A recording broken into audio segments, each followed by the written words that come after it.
The 2024 Mercedes-Benz E-Class four-door sedan has earned a good rating in the moderate overlap front crash test, proving its ability to protect occupants in a frontal collision. This test evaluates how well a vehicle maintains structural integrity and minimizes injury risk when approximately 40% of its front collides with a barrier at 40 miles per hour.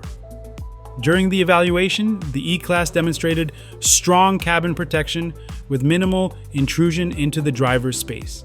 The airbags deployed effectively, working alongside seat belts to reduce impact forces. The dummy's movement was well controlled, indicating a lower risk of serious injuries. Mercedes-Benz has reinforced the E-Class with high-strength materials and advanced crumple zones, allowing it to absorb energy efficiently in a crash. The results highlight the brand's commitment to safety, ensuring that passengers remain well protected.